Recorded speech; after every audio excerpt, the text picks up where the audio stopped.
Welcome to The World Today. I'm WAQAS MAJEED Khan. Today we're covering three stories in our program. The first one is a very strange story and it concerns the Pasdaran designation by the United States. They have designated Iran's Revolutionary Guard as a terrorist organization. We'll talk about that in some detail. Secondly, there was an interview conducted by foreign journalists and some local journalists as well by the Prime Minister. We'll talk about that in some detail, in which the Prime Minister has said that there is no use for armed militias in this day and age. And the Prime Minister Khan has also said that the chances of peace talks with India are brighter if Modi's BJP wins the election. That's also a very interesting assertion by the Prime Minister. Let's begin our conversation. I'd like to introduce our guests in the studio. Joining me for the conversation today, first of all, we have ASIF DURRANI Saab, former ambassador, and with him we have Raja QAISER. Thank you very much, sir, for being here. Thank you. Sir, let's start with this designation of the army of Iran as a terrorist organization. It's a first. We've never seen an unprecedented statement or assertion like that coming from another country. Is this even normal, sir, under any diplomatic rules? You are right, WAQAS. I think it's a very serious step the United States has taken, and it's going to ratchet up tensions in the region, because Pasdaran, or Islamic Revolutionary Guard Corps, IRGC as they are called, they are part of the Iranian government, part of the Iranian state, and they have been in the forefront, especially recently in Iraq and Syria, in fighting Daesh. In fact, the United States officials themselves had acknowledged positive contribution of the Pasdaran. So why this U-turn has been taken is a million-dollar question, but one can make an intelligent guess that already United States has pulled out of the nuclear deal called JCPOA, and now they want to further pressurize Iran. Purpose is that Iran should fall in line and discuss the two issues which the United States has been raising, is their missile program and their alleged interference in the Middle Eastern affairs. So this designation as a foreign terrorist organization, FTO, is a very serious development, and it's going to raise the tensions in the region. Complicate matters further. Correct. Raja Saab, does it also indicate that Washington has no intentions of mending its fences with Iran? This latest move is a further proof that there is no rapprochement that's ever going to take place between Washington and Tehran. What is your impression about that, sir? Well, thank you, WAQAS. You will have to see the things in the matrix of totality. This is not a single isolated kind of endeavor or initiative. And this won't make sense either if you see the series of the repeated and the successive steps which Trump administration is taking vis-a-vis Middle East. You see, very recently they decided to go against all diplomatic norms and existing statues over the Golan Heights, and they recognize them as the part of Israel.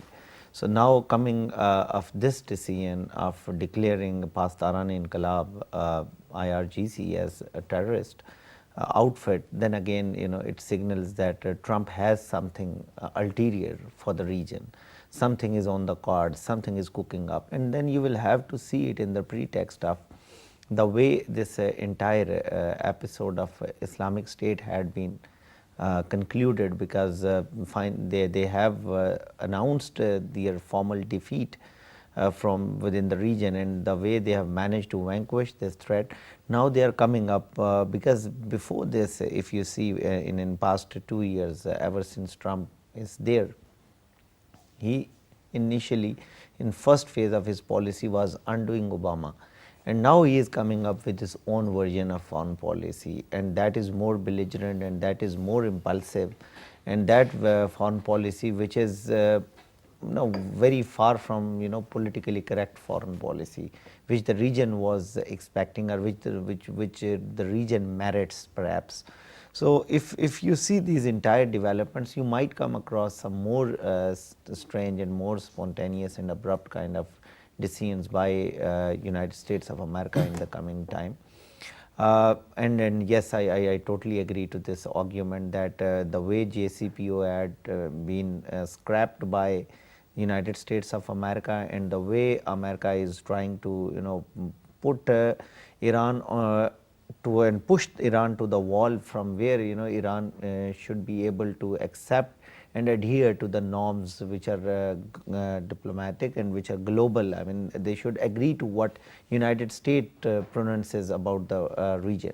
So yeah, I mean that is indeed a groundbreaking development, and it is going to have very serious repercussions for the region. Well, some observers are saying, sir, that the listing of the Islamic Revolutionary Guards as a foreign terrorist organization means that not only does the US want to isolate Iran, they also, that rather the war lobby in Washington is itching for a confrontation with Iran. It's the first time that the United States has designated a foreign military as a terrorist outfit. Now, what kind of repercussions will this have? It could, when we talk about terrorism, the most, I would say, fanatical and awe-inspiring or causing outfits, armies, would be the Israeli army to begin with, who are starting a program on unarmed Palestinians. And let's talk about the Indian army. Then why can't these armies also be labeled as terrorist organizations? It's a Pandora's box, isn't it, sir? Well, I think it will be quite a wide debate you have touched upon. But as far as Iran is concerned, yes, Iran is on the wrong side of the US. So let's accept the fact. And it is for the past 4 decades that the United States have been trying to pressurize Iran.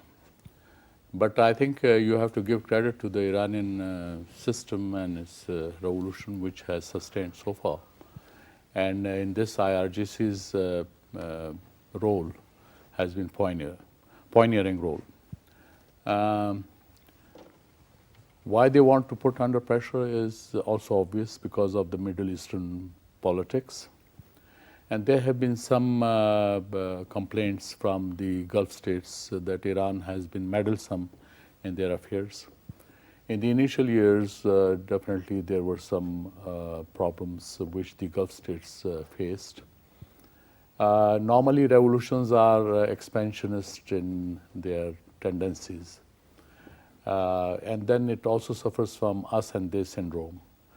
So, but I think over the past 4 decades, Iran has, to a greater extent, overcome to that tendency. But United States, since the days when their whole embassy was besieged, and then their people were kidnapped and they were held hostages. Since then onwards, situation has been quite tense between the United States and Iran. And ever since 1979. Ever since 1979. And then it did not stop there, because United States has been accusing Iran of meddling not only in Iraq, in Syria, but also in Lebanon, and have been supporting Palestinian Hamas. And when it comes to Middle East, then it is Israel which sets the agenda, and the United States in a way follows that.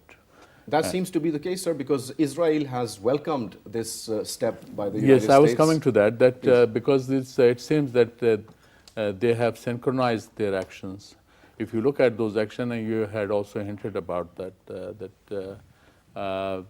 Israel, now they have declared Golan Heights as part of Israel, and also the West Bank, they are contemplating for that. Before that, they named Jerusalem as the capital. Correct. And then the United States followed suit. And in the United States immediately recognized those decisions of the Israeli government. So this is, in a way, a well-coordinated way of doing things in the Middle East. So what has been the result? The result has been that it has only enhanced tensions in the region. And what was the result? The result was that once you enhance tensions, and since Iran does not have good relations with the neighborhood, especially with the Gulf states, So it has also enhanced their defense bill. So now United States is going to get at least $400 billion worth of orders for their weapons. So these new toys are going to be, and then that is also contributing to, you can say, the economic development of the United States, and its economy was going down. It has given a boost to the economy. So it is a mix. It's a mix of military-industrial complex. It's a mix of the regional politics. It's a mix of some old disputes. For instance, Iran and UAE over the Abu Musa Island, Lesser and Greater Tom Islands. Those disputes are there. Then the issue was, unfortunately, Shia and Sunni population in Bahrain, in Kuwait, even in Saudi Arabia because of and the Yemen, latest case in point. Yemen. So these are unfortunate disputes. And if you look at it, we also discussed it in our earlier program also that United States, if you look at the turmoil in the world, so it's only in the Muslim world which you find the turmoil. And the United States has played a leading role in creating that turmoil, sir, because the message that Washington is giving is that only the United States and its clients are allowed to project power across their borders. And when it comes to the Middle East, only America can play the hegemon. But if you look at the track record of America's interference in the Middle East, look at what happened in Iraq. That's just one example for you. Then we have America, which has destroyed functioning countries and states under their imperial nation-building program, and not just the invasion of Iraq, but the destabilization of Syria, and then what they're doing in Afghanistan are also cases in point. No lessons seem to be learned over here, sir. Would you like to comment? Yes, indeed, WAQAS. But at the same time, you will have to see it as the crude return of unipolarity.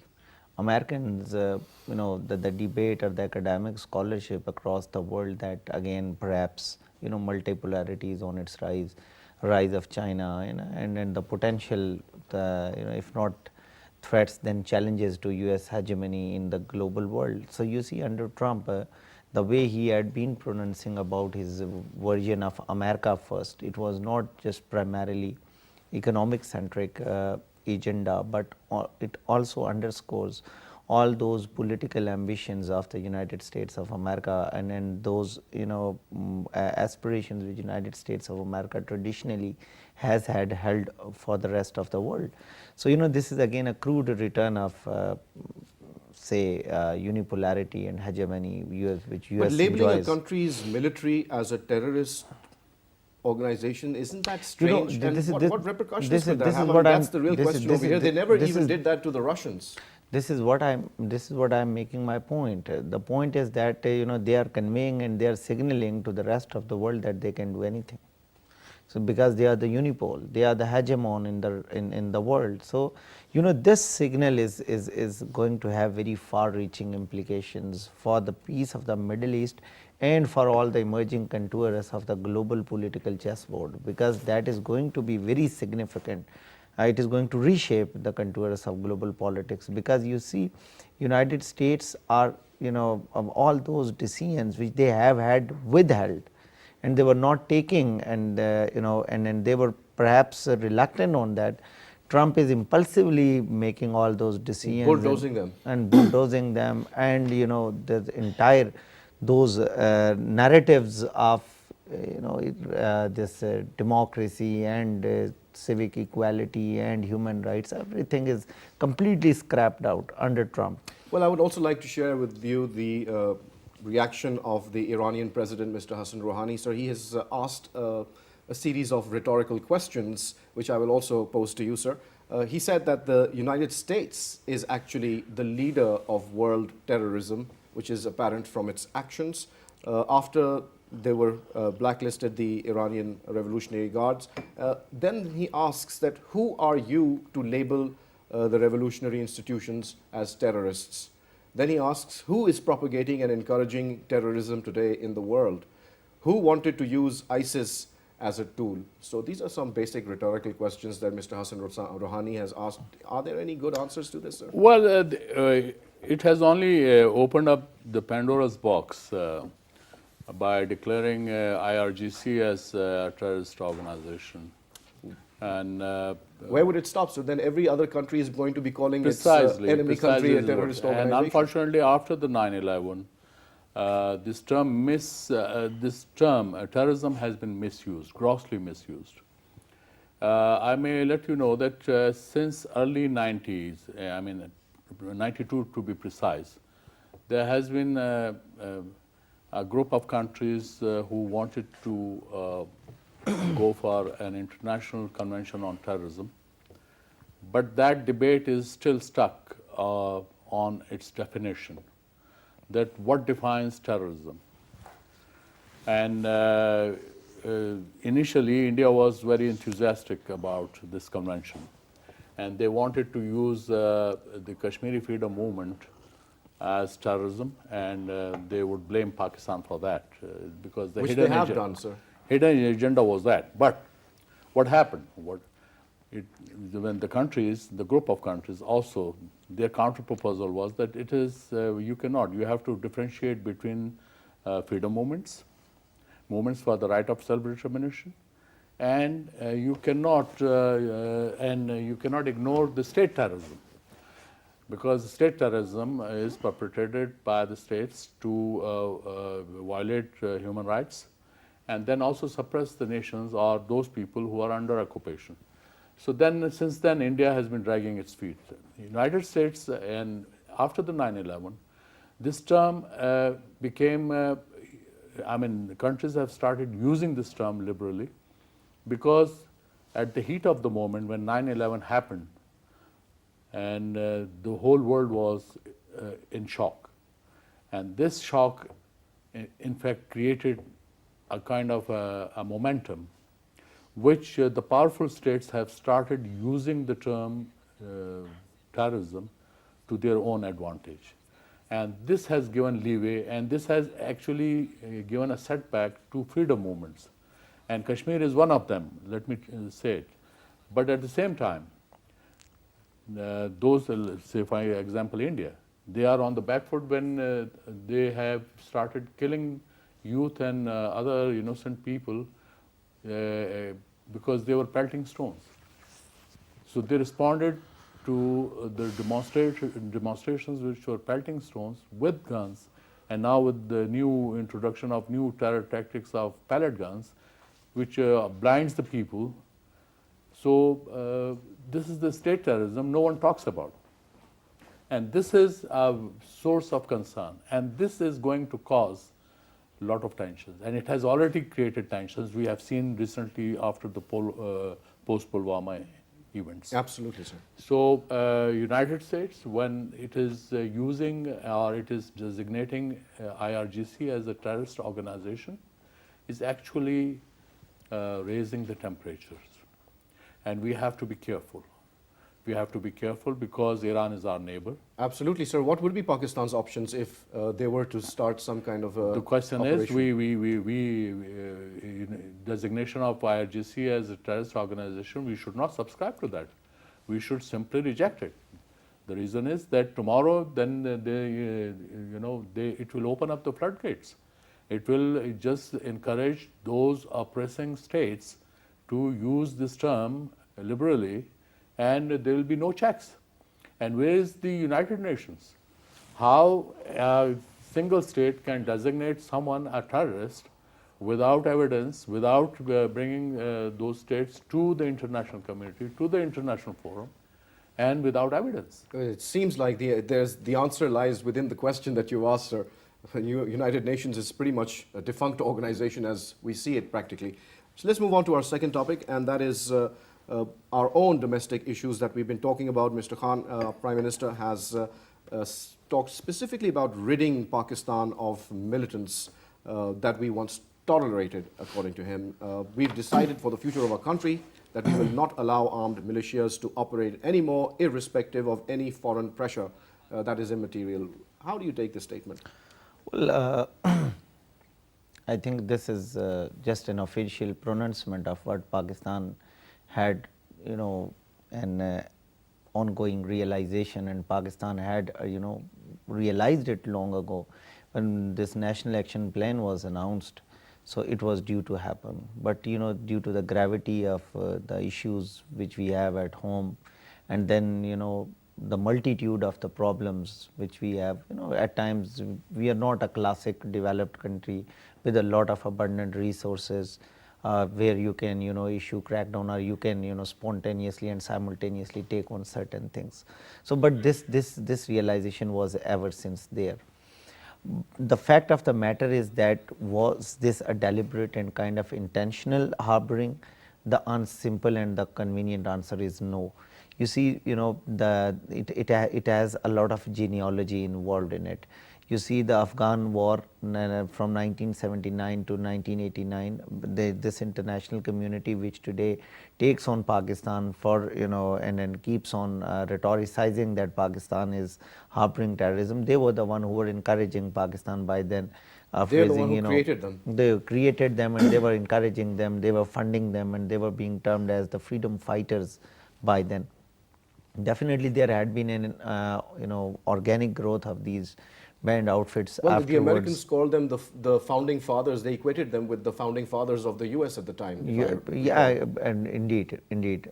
So inarguably Pakistan had suffered a lot just because of that, because of the fact that we had the national resolve, but we could not have effectuated that policy in which we could have completely quashed, or in which we could have rolled back this entire enterprise of this non-state militias. Now this realization is there, and Pakistan had learned from this, it has a lesson that Pakistan needs to take on these non-armed militias, because you see this Pulwama again is one of the classic case studies, which there a misunderstanding between the nuclear armed neighbors can trigger a nuclear apocalypse, which none of the country can afford within the region. I think the whole world can't afford that. The whole world can't afford that. So given that context, and given the niceties of the nation state paradigm, where you cannot let these armed outfits go unpunished, and at the same time the way we are feeling pressure and heat of the moment amid FATF. So you see the entire international community is taking on Pakistan, lambasting Pakistan for not taking conclusive actions against these band outfits, or perhaps their activities are not restricted. So that all of these things cumulatively they lead to a national resolve, and I hope that all the state institutions, they are on to same page. Well, Mr. Khan has promised with that this insinuation, and all of them, they realize the gravity of the situation, and they know that it is into the best of interest, and this is not Pakistan should do on the behest of any other country. That's what has also been stated in the interview. But Mr. Khan has also promised that this new crackdown that is going on, we've seen it going on, it will be far deeper than the previous ones, which were criticized as cosmetic. Furthermore, Rajasab, the government plans to send 200,000 teachers to religious schools across the country to teach them secular subjects like English and math. Do you think that's going to have any positive effect in de-radicalizing students? Yes, you will have to take series of actions, successive actions. You will have to eliminate this menace of extremism as well, because that is the breeding ground for terrorism. Unfortunately, we have clubbed together, these both terms misleadingly. Terrorism is something else. It is more presciently falling into the political realm, whereas extremism is a social phenomena which stems out from the societal injustice, inequality, then the difference between haves and have-nots, and the disproportionate allocation of resources, and at the same time the social contract of the state as well. All of these things, they become the breeding ground for extremism. So we'll have to take on all of these things, and as I was saying earlier, that it is into Pakistan's best interest to have this kind of issue at rest. We should not do it because India wants it. We should not do it because FATF wants it, or we should not do it that because the United States of America wants us to do this. We should do it because we want it, and it is into our best of interest that this come, because you see the way Pakistan is trying to open up. itself. We are going to be a tourist-friendly country in the coming years. The way we have made our visa regime very flexible in past a few months, and the way we are trying to become or shed the old image of Pakistan. So that these both things will not go along together in these kind of outfits, and then that kind of thing which Pakistan is aspiring for, they might not synchronize together. So I think it's a point well received, point well realized, and perhaps this is the time for the conclusive action as well. Absolutely, couldn't agree with you more there, sir. Let's move on to our final topic, sir, and that is also connected because Prime Minister Khan thinks that the chances of peace are far greater with the BJP and Mr. Modi winning the elections, which is, in my opinion, a very interesting assertion to make. What is your opinion, sir? Do you think that Mr. Khan believes that the Bharatiya Janata Party, if wins the elections, the Prime Minister will have the kind of clout that he needs in order to bring a peace process forward? Do you agree with that assertion? Because Mr. Modi is such a hawk and deadly against Muslims and Pakistan, as we've seen. So it's a very it's a large leap of faith to make, sir. Let's hope it happens, because the Prime Minister has got greater resources. He might have better information about the BJP and their way of doing things. Yes, if Mr. Vajpayee was alive, I think he was a statesman, and in the past he also took certain steps which gave confidence that yes, between India and Pakistan things can improve. About the present dispensation led by Mr. Modi, I'll take it with a pinch of salt, but we have to keep our fingers crossed, and after the elections. Indian polity itself has been highly divided. Not only divided, but these are the elections which has seen rare kind of tensions in the politics. And then Muslims have, and Prime Minister also referred to the plight of the Muslims in India. And in these elections, Muslimness has become a problem. Yes. And then now every second day you see people being some lynched. Lynching Yes, sir. of the Muslims on the pretext of cow. Beef, yes, sir. And eating cow or selling cow or something. This is bizarre, and this we never saw in earlier elections. During the past 5 years, Hindutva forces have been unleashed, and they have become now uncontrollable. And this is also a source of, you can say, concern for Pakistan. Coming to Kashmir, Bharatiya Janata Party in its manifesto now says that they will revoke Article 35A, under which right now no Indian can purchase property in the Jammu and Kashmir state. And that's equally applicable here as well, sir, because Pakistan also follows the same kind of rules. Correct. So, and we are one step ahead, because we have a president and a prime minister in the Azad Kashmir state. They have merged. Earlier it used to be a president and prime minister, but they have merged, and they tried to merge this Kashmir state into India, but it has not happened. Till today, this has not happened. Even pliable and pro-India Kashmiri politicians, now they have strong reservations about 35A, and they have said it clearly that if this happens, then forget about anyone raising Indian flags. Yes. So they should. So yes, Prime Minister has said it. We wish Mr. Modi good luck, but at the same time, I think we shouldn't forget that the problem between India and Pakistan, basic problem is Kashmir. From that flows all the problems. Only Sir Creek is an issue which is outside the Kashmir bounds. The rest, whether you talk about water issues, whether you talk about Siachen, they're all tied to Kashmir. Concerned Yes, to the Kashmir dispute. Yes, sir. And unless we resolve this, but on Kashmir, whether it is Bharatiya Janata Party or Congress or any other parties, and then Indian establishment, because being an occupying country, occupation force, Kashmir is actually ruled by the military.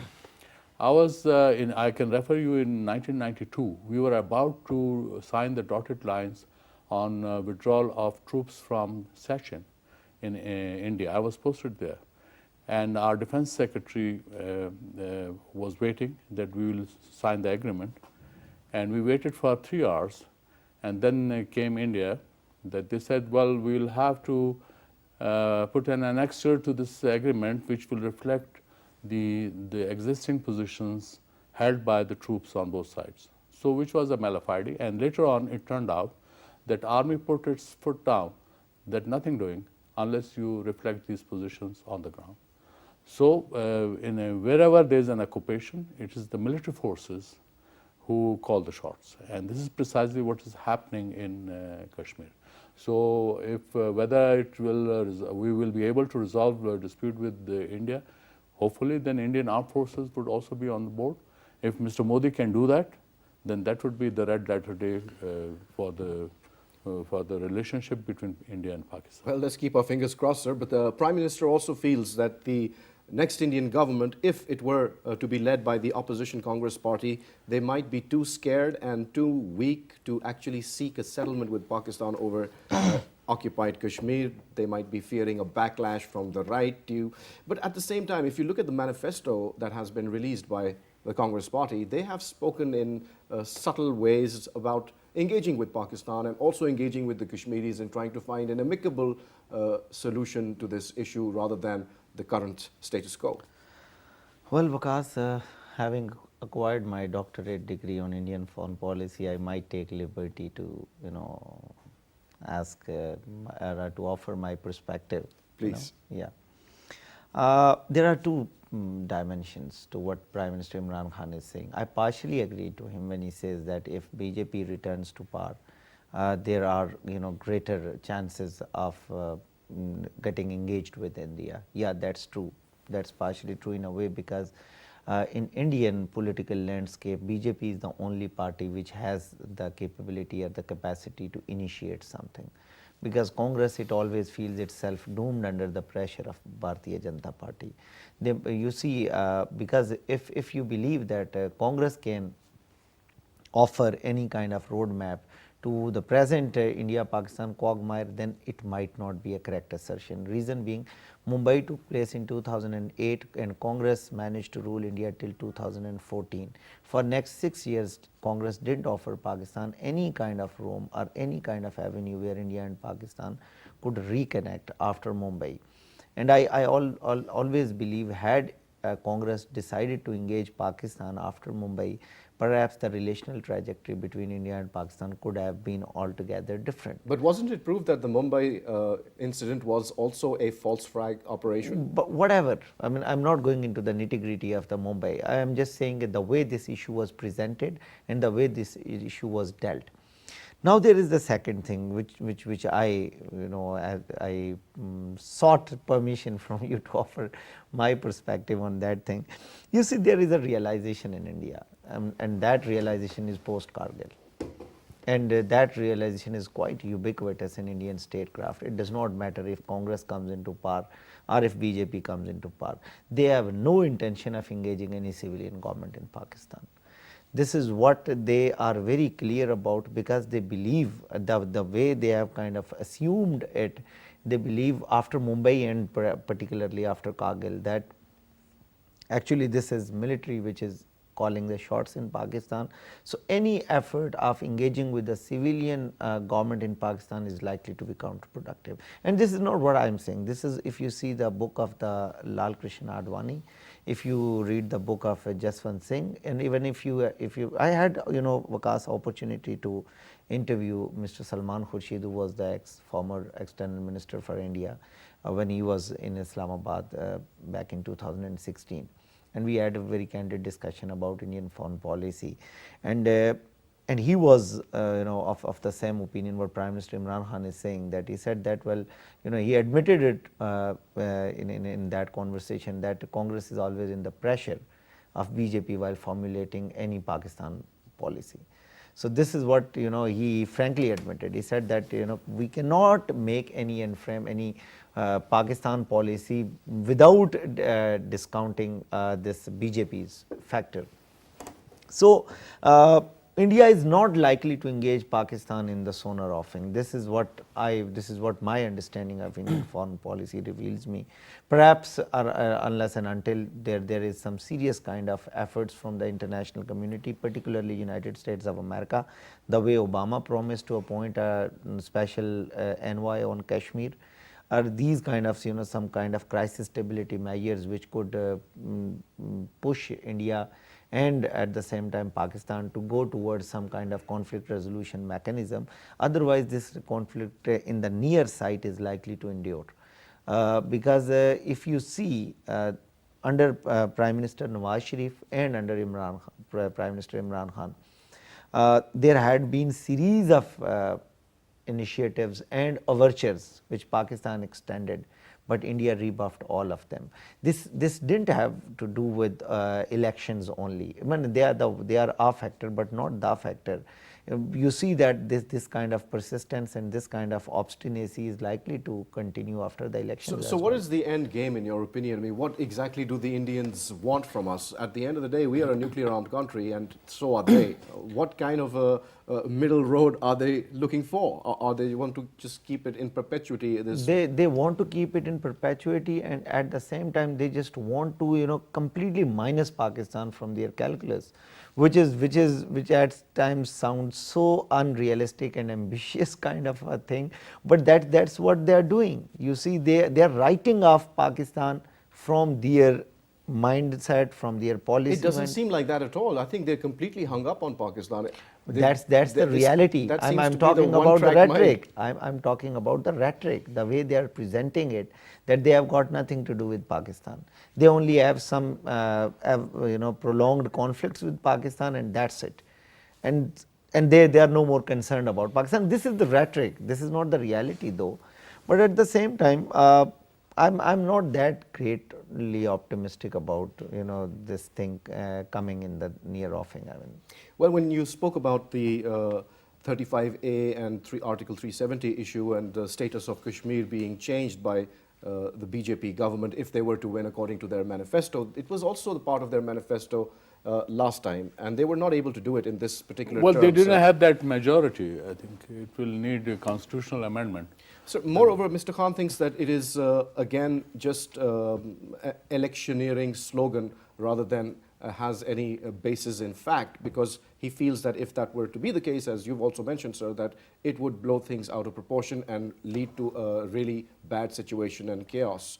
Do you agree with that? Yeah, it's quite possible, because in electioneering, they can promise more to the electorates, and they can go to any extent. And furthermore, sir, the Prime Minister has also further extended an olive branch to Indians, saying that we are very serious about removing or dismantling any terrorist organization that might be functioning in the country, and they've also proved that by taking concrete actions on the ground. So why is India still not willing to engage with Pakistan, despite Pakistan's overtures and the actions that we've taken? I'm afraid that Indians are not good at table talk.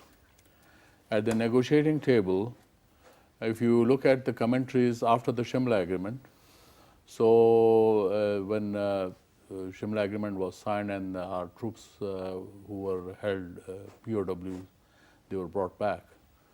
So the commentaries, they gave credit to Mr. Zulfikar Ali Bhutto and Pakistan's Foreign Office for the great job they did. All right, sir. So what I want to say is that I think they are shy. They're shy because Prime Minister has gone one step ahead and he said, well, okay, if you want that only to discuss terrorism, we are ready to discuss terrorism. And they haven't come back to that, because that was the Indian condition, that before resuming the composite dialogue, we would want to discuss the issue of terrorism. Yes. So earlier we were reluctant. We said that no, it is part of the composite dialogue. But Prime Minister Imran Khan has said, if you want to discuss terrorism exclusively, we are ready. So I think in that respect, Indians have been put on the defensive. Indians are on the defensive as far as negotiations are concerned, because their only mantra of stopping or ending that so-called terrorism from Pakistan or the sanctuaries, that is a non-starter. And it also seems that they've pretty much lost the war of optics, if you really look at it, sir. But thank you very much for taking out the time and sharing your views with PTV World. Well, you heard the conversation, and as always, we like to say, please draw your own conclusions from what you've heard. And on that note, it's goodbye.